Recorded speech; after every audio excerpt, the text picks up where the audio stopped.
আসসালামু আলাইকুম রহমতুল্লাহি ওবরকাতুহু। সম্মানিত দর্শক, বাংলাদেশের সাবেক প্রধানমন্ত্রী শেখ হাসিনা এখন দিল্লিতে ভারত সরকারের রাষ্ট্রীয় মেহমান রূপে সেখানে আছেন এবং তিনি সেখানে যেভাবে রয়েছেন এমন রাষ্ট্রীয় গুরুত্ব নিয়ে ভারত সৃষ্টির পর কখনই কোনো বিদেশি মেহমান ভারতে থাকেনি। চীনের সঙ্গে জিদাজিদি করে তিব্বতের দালাই লামাকে ভারত আশ্রয় দিয়েছে এবং চীনের সঙ্গে জিদাজিদি করে পশ্চিমা দুনিয়া তাকে, যাকে বলা হয়, বৌদ্ধদের অবিসংবাদিত নেতারূপে গ্রহণ করেছে। কিন্তু দালাই লামার ব্যাপারে ভারতের সকল রাজনৈতিক দলগুলো, মিডিয়াগুলো কখনোই এখন শেখ হাসিনার পক্ষে যে অবস্থান নিয়েছে তার 100 ভাগের 1 ভাগও তারা সেই সমর্থন ব্যক্ত করেনি। শেখ হাসিনাকে ভারতে আশ্রয় দেওয়ার যে বিষয়টি, এটি কেবলমাত্র নরেন্দ্র মোদীর ইচ্ছার বিষয় নয়। এর সঙ্গে ভারতের সকল রাজনৈতিক দল, যারা ক্ষমতার দিল্লির নিয়ামক, কংগ্রেস, বিজেপি, এই সকল দল, এর বাইরে বিভিন্ন প্রদেশে বড় বড় যে দলগুলো রয়েছে, তারা সবাই সম্মিলিতভাবে বৈঠক করে শেখ হাসিনাকে আশ্রয় দেওয়া, প্রশ্রয় দেওয়া, এই সকল বিষয়ে তারা সিদ্ধান্ত নিয়েছে।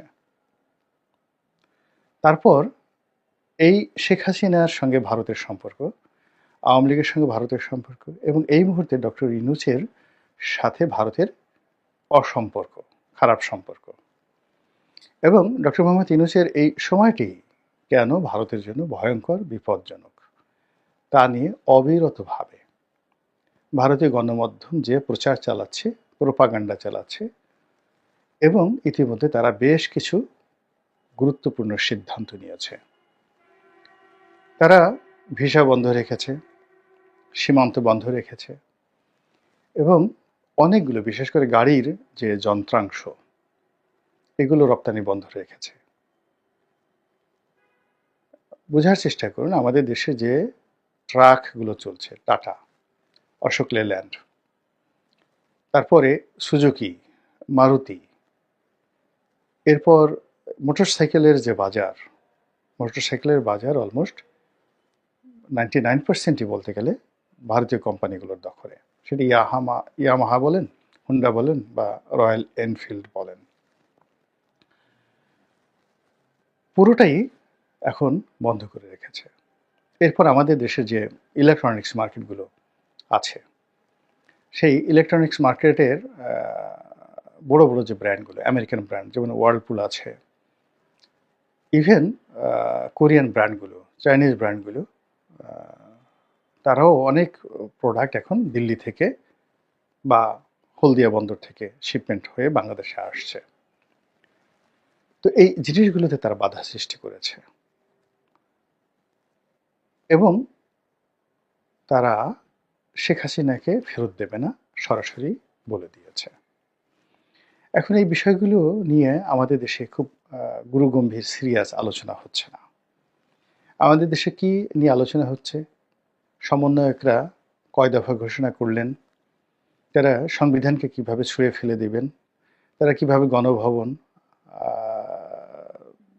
থেকে শেখ হাসিনাকে তাড়িয়েছেন, কিভাবে তারা হাইকোর্টের বিচারপতিদেরকে পদত্যাগ করতে বাধ্য করেছেন, এবং কিভাবে তারা আগামীতে ডক্টর মোহাম্মদ ইউনূসের উপর নিয়ন্ত্রণ প্রতিষ্ঠা করবেন এবং কিভাবে বঙ্গভবন থেকে জনাব চুপ্পু সাহেবকে তাড়াবেন। এই বিষয়গুলো নিয়ে পক্ষে বিপক্ষে নানা আলাপ আলোচনা হচ্ছে। এর বাইরে কিছু অতিরিক্ত কল্পনাপ্রসূত বিষয় নিয়ে আলোচনা হচ্ছে। পাকিস্তানের সঙ্গে বাংলাদেশের সম্পর্ক এবং পাকিস্তানের সাহায্য নিয়ে, সহযোগিতা নিয়ে আমরা কিভাবে ভারতকে মোকাবেলা করব, আমাদের মিলিটারি শক্তি কি করে ভারতের সাথে ভবিষ্যতে যুদ্ধ করবে, এবং আমাদের ইয়াং ফোর্স তাদেরকে মিলিটারি ট্রেনিং দিয়ে কিভাবে ভারতের মুখোমুখি আমরা দাঁড় করাবো, এগুলো নিয়ে রিটায়ার্ড আর্মি অফিসারদের মধ্যে অনেক নামকরা জেনারেল তারা প্রতিনিয়ত বক্তব্য দিচ্ছে। এবং বাংলাদেশে কালেমার পতাকা লা ইলাহা ইল্লাল্লাহু মুহাম্মাদুর রাসূলুল্লাহ, এই কালেমার পতাকা উড়ছে পথ করে, এবং ফিলিস্তিনি জনগণের পক্ষে এখানে যুদ্ধ করার জন্য একটা বিরাট জনমত তৈরি হয়ে গেছে। এবং যারা ধর্মীয় সংগঠন রয়েছেন তারা নিজেরা আলোচনা করছেন যে আল্লাহ রাসূল হুজুর পাক সাল্লাল্লাহু আলাইহি ওয়াসাল্লাম যে হিন্দুস্থানে মুসলমানদের যে বিজয় সূচিত হবে, গাজওয়াতুল হিন্দ, এটির যে ইঙ্গিত দিয়েছেন ওটি শুরু হয়ে গেছে, এবং এটি বাংলাদেশ থেকে শুরু হবে, এবং বাংলাদেশ থেকে এটা সোজাসুজি দিল্লি হয়ে, আফগানিস্তান হয়ে, পাকিস্তান হয়ে একেবারে বাইতুল মুকাদ্দাস পর্যন্ত পৌঁছে এরপরে মক্কা মদিনা পর্যন্ত পৌঁছে যাবে। তো বোঝার চেষ্টা করুন, 18 কোটি মানুষের মধ্যে যদি এটা বিরাট অংশ এইভাবে চিন্তা ভাবনা করে তাহলে কি পরিণত হতে পারে। অবাক করার ব্যাপার হলো যে একটা সময় মধ্যযুগে পৃথিবীর সবচেয়ে বড় একটা সাম্রাজ্য মুসলমানরা প্রতিষ্ঠা করেছিল মধ্য এশিয়াতে, যেটির নাম ছিল খাওয়ারজাম ডাইনেস্টি। ওই সময়টাতে তারা ছিল পৃথিবীর 1 নম্বর যাকে বলা হয় পরাশক্তি, আজ আমেরিকার মতো। আজকে রাশিয়ার একটা বিরাট অংশ, সমগ্র মধ্যপ্রাচ্য, ইরান, এরপর চীনের বিরাট অংশ। ওই যে এখনকার যে উইঘর মুসলিম দেখেন, এই পুরো এলাকাটা খাওয়ারজাম ডাইনেস্টির আন্ডারে ছিল। তো এই খাওয়ারজামদের সঙ্গে যখন যুদ্ধ শুরু হলো, যাকে বলা হয় চেঙ্গিস খানের, এবং চেঙ্গিস খান যখন আক্রমণ করলেন তখন এই যে ইলিউশন, বেশিরভাগ খাওয়ারজাম সৈন্য, অর্থাৎ মানে শুধুমাত্র রাজধানী যে কাশগড়, সেখানে তাদের যে সৈন্য ছিল সেই সৈন্য যদি খালি অস্ত্র হাতে তুলে নিত, সঙ্গে সঙ্গে কিন্তু উইদিন 4-5 ঘন্টার মধ্যে চেঙ্গিস খানের বাহিনী শেষ হয়ে যেত। তখনও পর্যন্ত চেঙ্গিস খান কিন্তু ওইরকম কোনো গ্র্যান্ড ভিক্টরি করেনি। খাওয়ারজাম ডাইনেস্টির বিরুদ্ধে তার প্রথম যুদ্ধ জয় তাকে গ্র্যান্ড ওয়ারিয়ার হিসাবে প্রতিষ্ঠিত করেছিল। এবং সেখানে মধ্যযুগের সেই যে মুসলিম যারা জনগণ ছিলেন, এবং ওই যে কাশগড় যে শহরটি চারিদিক দিয়ে তখন ওয়াল দিয়ে ঘেরাও করা ছিল, তারা সবাই বিশ্বাস করতেন যে ইয়াজুজ এবং মাজুজ যে সম্প্রদায়, তারা যে বের হয়ে এসে তাদেরকে আক্রমণ করতে পারে যে কোনো সময়। এই কথাটা মনে মনে তাদের একটা বিশ্বাস ছিল, এবং বিশ্বাসের কারণে যখন চেঙ্গিস খান এখানে এলো, এটা একটা অভাবিত বিষয় ছিল। তারা কল্পনাও করতে পারেনি যে এতগুলো একটা সাম্রাজ্য, আমেরিকাতে যদি এখন এই মুহূর্তে ভুটান আক্রমণ করে আমেরিকা দখল করে ফেলে, ঠিক ওইরকম একটা ঘটনা ঘটেছিল। তো যখনই সেই তাদের ওয়ালের কাছাকাছি পৌঁছে গেল, তখন তারা মনে করলো যে এরা ইয়াজুজ এবং মাজুজের আক্রমণের শিকার হয়েছে। ভয়ে সবাই তলোয়ার ছেড়ে যার যার মতো করে পালানো শুরু করলো। তো মানুষ যখন এই কল্পনা দ্বারা পরিচালিত হয়, তখন সেখানে অনেক বিপদ এবং বিপত্তি কাজ করে। তো এই মুহূর্তে আমাদের বাংলাদেশে ইসলামী আন্দোলন, ইসলামী খেলাফত, তারপরে শেষে ইসলামী হুকুমাত, দিল্লি দখল, দিল্লি বিরোধিতা, ভারত বিরোধিতা, এই সমস্ত নিয়ে যে সকল প্রচার এবং প্রোপাগান্ডা হচ্ছে, তার 0.01% কোনো বাস্তবতা নেই, কোনো কিছুর বাস্তবতা নেই, শুধুমাত্র কল্পনা থেকে। আপনার ইচ্ছা মতো আপনি কল্পনা করছেন, গান কবিতা রচনা ওভাবেই হচ্ছে। বাস্তবতা হলো যে আমরা যখন এরকম কল্পনা করছি দিল্লি দখলের, দিল্লির সঙ্গে যুদ্ধ করার, তখন দিল্লি কিন্তু বসে নেই। তারা এটা খুব সিরিয়াসলি গ্রহণ করেছে, ভেরি ভেরি সিরিয়াসলি গ্রহণ করেছে।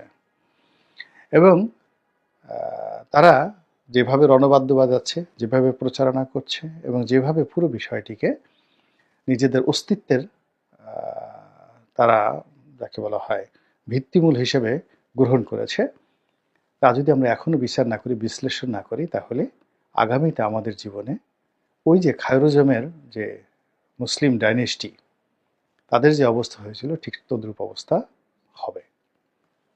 এখন শেখ হাসিনার ব্যাপারে ভারতের কিন্তু খুব বেশি যাকে বলা হয় আগ্রহ ছিল না, এবং শেষের দিকে অর্থাৎ জুলাই আগস্ট বিপ্লবের এই সময়টিতে সম্পর্কটা একেবারে তলানিতে চলে গিয়েছিল। তো ভারত মূলত শেখ হাসিনাকে গ্রহণ করেছে ভালোবাসার জন্য নয়, তাদের পররাষ্ট্রনীতির কারণে, এখানে তাদের বিনিয়োগের কারণে, তাদের সেভেন সিস্টারের নিরাপত্তার কারণে, পাকিস্তানের কারণে, চীনের কারণে এবং আমেরিকার ইনফ্লুয়েন্সে। তো এই সমস্ত কারণে কি হলো, আমরা এই বাংলাদেশে যত বেশি নড়াচড়া করছি, দিল্লিতে শেখ হাসিনার গুরুত্ব তত বাড়ছে, হোয়াইট হাউসে শেখ হাসিনার গুরুত্ব তত বাড়ছে, এবং ইংল্যান্ডে, ফ্রান্সে, পুরো ইউরোপে আওয়ামী লীগের গুরুত্ব বেড়ে যাচ্ছে। তো এর ফলে কি হলো, ভারত এখন প্রকাশ্যে বলে দিতে পারছে যে কোনো অবস্থায় তারা শেখ হাসিনা কে, এখন শেখ হাসিনা কিন্তু শুধু শেখ হাসিনা বলে না, ভারত বলে শেখ হাসিনা জি। আমরা যে মোদিজি বলি, তারা শেখ হাসিনা জি, অত্যন্ত respectable, your honourable, your Excellency, এটাকে হিন্দিতে তারা শেখ হাসিনা জি বলে প্রকাশ করার চেষ্টা করছে। তারা কোনো অবস্থাতেই শেখ হাসিনা জিকে ফেরত দেবে না। তারা বলছে আমাদের শেখ হাসিনা। তারা আরও অনেক কথাগুলো বলছে। তো এই বিষয়গুলোকে কগনিজেন্সে নিতে হবে। আমি এখানে বলছি 7টি কারণে তারা শেখ হাসিনাকে ফেরত দেবে না। প্রথম কারণ হলো যে তারা যদি শেখ হাসিনাকে ফেরত দেয়, প্রথমত ভারতে মনে হবে যে ভারত একটা দুর্বল রাষ্ট্র এবং বাংলাদেশের ভয়ে তারা ভীত সন্ত্রস্ত হয়ে শেখ হাসিনাকে ফেরত দিল, যেটি তারা কখনোই করবে না। 2 নম্বরে হলো যে শেখ হাসিনার কাছে তাদের অনেক গুরুত্বপূর্ণ রেকর্ড আছে। গত 15 বছর ধরে তার সাথে শেখ হাসিনার যে লেনদেন হয়েছে ভারতের সঙ্গে, কূটনৈতিক লেনদেন, অর্থনৈতিক লেনদেন, ব্যবসা বাণিজ্য, আরও অনেক কিছু। তো শেখ হাসিনা যদি বাংলাদেশে আসেন এবং তার বিচার যদি হয় এবং তিনি যদি এই বিষয়গুলো যদি বলে দেন, তাহলে এটি